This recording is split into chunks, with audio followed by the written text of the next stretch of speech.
그때의 죄는 덮어놓는 피. 우리의 죄를요, 없애는 것이 아니고 그냥 덮어놓는 거야. 덮어놓는 거. 죄 그대로 있어요. 덮어놔. 그러나 예수님의 피는 뭐냐면요, 닦아내는 피입니다. 그 덮어놨던 피를 구약시대의 성도들 끝까지 다 닦아내는 거지.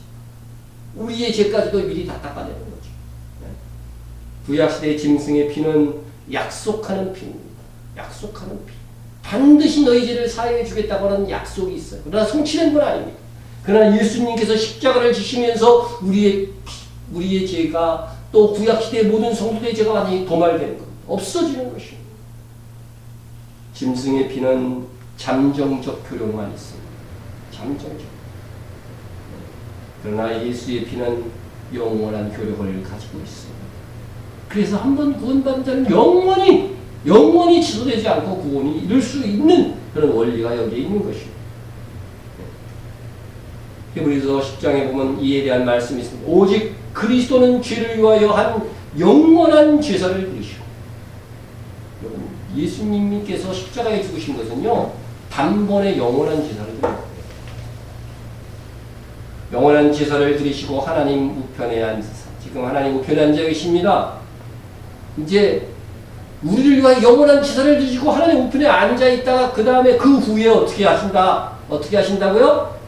자기 원수들을 자기 발등상이 되게 하실 때까지 기다리시라. 이거 시편 110편에 나온 말씀이죠. 네? 예수님 발 아래 모든 만국이 이제 무릎을 꿇게 되고 거기에 절하게 될 것입니다. 재림하시는 날을 가리키는 것입니다. 그 후에 자기 원수를 자기 발등상이 되게 하실 때까지 기다리시나니 그가 거룩하게 된 자들을 누굽니까? 성도입니다. 그가 성도들을 한 번의 제사로 영원히 온전하게 하시는 겁니다. 구원의 지천은 없어요. 예수 그리스도의 보혈의 공로를 믿는 사람들은 영원히 온전하게 되는 것입니다. 우리는 몽골의 징기스칸을 잘 알고 있습니다. 200만 정도밖에 안 되는 작은 나라가 500배나 큰 온 천지를 다 점령했습니다. 대단하였습니다. 그렇게 된 데는 그러한 이유가 있었습니다. 몽골 사람들은 여기저기 퍼져 있었습니다. 그들은 정보를 정확하게 수집했습니다. 특히 몽골은 말타기에 능숙한 민족입니다. 기마대가 많았습니다. 기마대는 하루에 몇 번씩 몽골과 그들 사이를 오가면서 정보를 제공하였습니다. 전화가 없던 시대였는데 정확한 정보를 가지고 싸우니까 늘 승리했습니다. 그래서 세계를 지배했습니다. 그때 징기스칸과 함께 생명을 걸고 싸웠던 이들을 뭐라고 불렀냐면 타르탄이다. 이렇게 불렀습니다. 징기스칸은 전쟁이 끝나고 황제가 되었습니다. 그리고 자기와 함께 생명을 걸고 싸웠던 타르탄들에게 6가지 상을 주었습니다. 그 상의 첫째가 뭐냐면 당신들은 언제든지 누구의 허락을 받지 않아도 내 방에 들어올 수 있다. 황제의 방에, 에스더서에 보면 왕비도 어때요? 함부로 들어갈 수가 없잖아요. 왕 허락 없이. 그런데 누구의 허락을 받지 않고 내 방에 그냥 쑥 들어와도 좋다는 거야. 얼마나 친밀감을 나타내고. 두 번째 상은 당신들은 전쟁이 끝나면 노획물들을 제일 먼저 골라 가질 수 있다. 승리하면은 그 전리품을 엄청 갖거든. 그 중에서 너희들이 먼저 골라 가질 수 있다는 거야. 세 번째 상은 당신들은 앞으로 세금에서 오면 세금도 안 내는 세금. 네 번째 상은 뭐였냐면은 당신들은 사형에 해당하는 죄를 지어도 9번까지 용서받는다. 이야, 정말. 사형에 해당하는 죄를 지어도 면제가. 그것도 9번까지. 여섯 번째는 당신들은 이 나라 안에서는 가지고 싶은 땅을 가질 수 있다. 땅도 마음대로 가질 수 있습니다. 그리고 마지막 6번째가 뭐였냐면요. 이게 더 대단합니다. 이게 더 대단해요. 당신들은 이러한 권리를 4대까지 물려줄 수 있다. 4대까지 유효하다는 겁니다.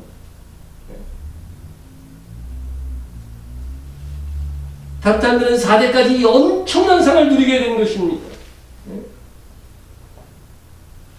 타르탄의 후손들은 자기 조상 잘된 덕분에 이 6가지 복을 자손 대대로 누리면서 살았습니다. 우리는 예수님의 타르탄입니다. 타르탄의 조상의 복은 타르탄 후손 400가지 효력을 미쳤지만 그래도 영원한 것은 아니었습니다. 그러나 2000년 전에 십자가에 죽은 예수님의 구속 역사가 오늘까지 우리에게 흐르고 있습니다. 영원히 흐를 것입니다. 예수님의 고난은 우리에게 영원토록 교력 있는 영원한 고난입니다. 강원도 양구에 가면 김수근 화백의 전시관이 있어요. 뒤에 그 이름은 보통 억대였는데 팔레타라고 하는 이 그림이 제일 비싸게 팔렸어요. 팔레타. 그 그림. 잘 그린 것 같지는 않은데 그림을 볼 줄 몰라서 이게 45억에 팔린 그림입니다. 45억. 그의 후손들이 미술관을 운영하고 있는데 그들이 가니까 그렇게 말합니다. 조상 한 분 잘 두어서, 조상 한 분 잘 두어서 후손들이 대대로 이것만 운영하여 살아도 부유하게 살 수 있다는 겁니다. 조상 한 분의 복이 대대로 자손들에게 흐르고 있습니다. 예수님의 고난은 우리에게 생명이 되어서 대대로, 아니 영원히 우리를 통해서 흐르고 있습니다. 예수님이 십자가에 못 박혀 죽으시면서 외치신 말씀이 다 이루었다. 예수님의 고난은 앞으로 영원히 유효합니다. 예수님의 보혈로서 구원이 온전하지 못했다고 말하는 것은 바로 예수님께서 다 이뤘다는 이 말씀을 부정하는 것이나 마찬가지입니다. 예수님은 4가지 특징의 고난을 받았습니다. 첫째가 자원하신 고난, 두 번째가 대속의 고난입니다. 세 번째가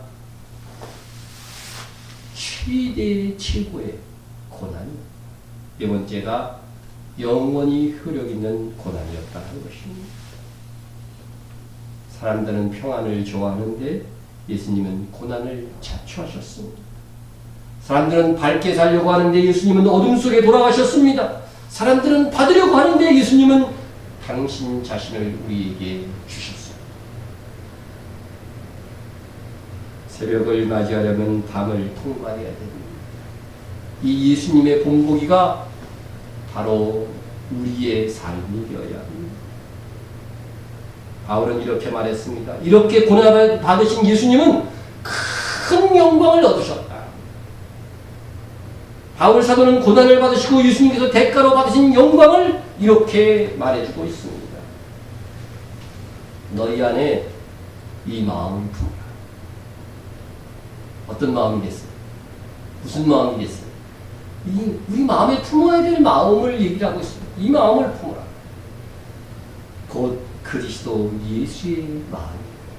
예수님 마음으로 살라는 겁니다. 내 생각, 내 마음이 아니라 예수님의 마음을 품고 살라고 하는데 예수님의 마음이 도대체 뭐냐? 이렇게 요약해주고 있어요. 그런 근본 하나님의 본체시나 하나님과 동등됨을 취할 것으로 여기지 아니하시고 오히려 자기를 비워 종의 형체를 가지사. 내가 가질 수 있는 권리들이 있을 수 있어요. 살면서. 내가 누릴 수 있는 물질들이 있을 수 있어요. 하지만 그런 거 다 누릴 생각하지 말라는 겁니다. 하나님이신 예수님께서 그 하늘의 영광을 다 누리지 아니하시고 오히려 자기를 비워 종이 되시고 우리도 다른 사람의 종이 되어야 돼요. 그게 진정한 십자가입니다. 주님이 살기를 원하시는 마음입니다. 자, 종의 형체를 가지사 사람들과 같이 되셨고 사람의 모양으로 나타나사 자기를 낮추시고 죽기까지 복종하셨으니 그 십자가에 죽으시고 우리에게 적용하자면 이런 것입니다. 하나님께서 자기를 낮추시고 사람이 되셨다고 하는 것입니다. 우리보다 못한 사람이 있다고 한다.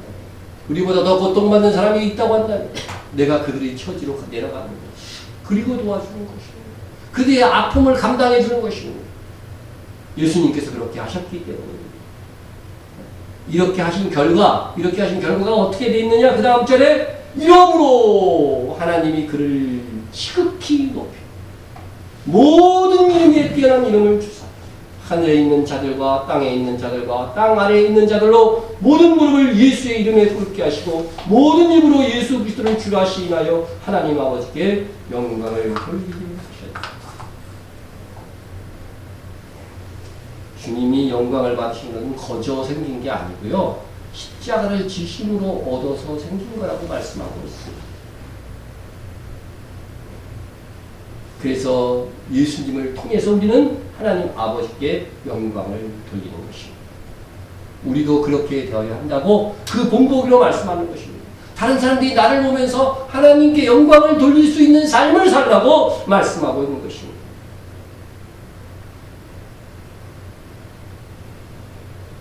여러분, 봄을 맞이하려면 겨울을 통과해야 됩니다. 고난을 받으면 영광을 맞이하게 됩니다.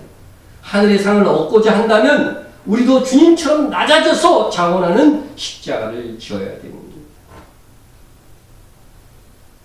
과거 TV에서 방영한 내용입니다. 우리나라 TV에서 미국 네바다주 사막지대에서 일어난 아름다운 이야기입니다. 가도 끝없는 사막만 펼쳐지는 길 옆에 주유소 하나가 있었습니다. 가다가 피곤하면 여행객들이 들어와서 자는 모텔도 다 있었습니다. 꼭 두 집이 있었습니다.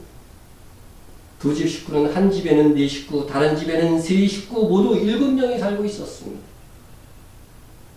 발레를 한 여인이 혼자 사막길을 달리다가 기름이 떨어졌습니다. 마치 주유소가 있는 것을 보고서 들어가서 기름을 넣었습니다. 그리고 그 모텔에 자게 되었습니다. 하룻밤을 자고 나서 이 여인이 이곳에 매료가 된 것입니다. 고요한 것, 누가 누구를 간섭하지 않는 것, 사람을 그리워하는 것입니다. 스트레스 주는 사람들도 없고 스트레스 줄 사람도 없었습니다. 그 여인은 그곳에 살기로 작정하였습니다. 그곳에 머무르면서 가장 좋아하는 것이 발레였기 때문에 작은 극장을 하나 지어놓고 날마다 발레를 하면서 살았습니다. 물론 관객은 없었죠. 누가 보아주는 이도 없어도 좋습니다. 자기가 즐기는 이 일을 매일 하면 되는 것입니다. 혼자 매일 발레를 하면서 7명과 함께 즐기며 살았습니다. 어느 날 기도를 하는데요. 하나님께서 수많은 사람들이 몰려오는 꿈을 주셨대요. 그래서 극장 사면에 사람들을 꽉 차게 그려놨다는 것입니다. 그리고 그 그린 사람 앞에서 발레를 했대요. 그렇게 무려 35년이 지났습니다. 60살이 되었습니다. 그런데 그때부터 이상한 일이 벌어졌습니다. 기름을 주유하려고 왔던 사람들이, 모텔에서 자는 사람들이 이 작은 극장에 막 구경을 오기 시작한 것입니다. 60살에 발레한다는데 소문이 나기 시작했습니다. 주유소와 모텔이 큰 부자가 되었습니다. 식당이 필요하게 되었습니다. 누가 식당을 개업했습니다. 이발소도 생겼고 슈퍼도 생겼고 교회까지 생겼습니다. 자동차 수리센터도 생겼습니다. 우체국이 필요하게 생겼습니다. 강공소가 들어왔습니다. 한 마을이 되었습니다. 유명한 발레 마을이 되었습니다. 무슨 이야기입니까? 누가 보든지 안 보든지 자기가 하고 싶은 일을 35년 꾸준히 하였더니 놀라운 일이 벌어졌습니다. 너무 성급하면 안 됩니다. 예수님도 33년 동안 오직 이 땅에 오신 목적을 위하여 사셨습니다. 그러나 더 많은 30년의 세월 동안은 정말 그의 목적된 삶을 준비한 기간이었습니다. 혼자 고난을 그리고 당하셨습니다. 마침내 말씀하셨습니다. 다 이루었다. 무지개를 보려면 비를 맞아야 합니다. 주님이 담당하신 고난은 그것으로 끝이 아닙니다. 우리에게 남겨진 고난이 있습니다. 마지막 이 두 말씀을 기억하시기 바랍니다.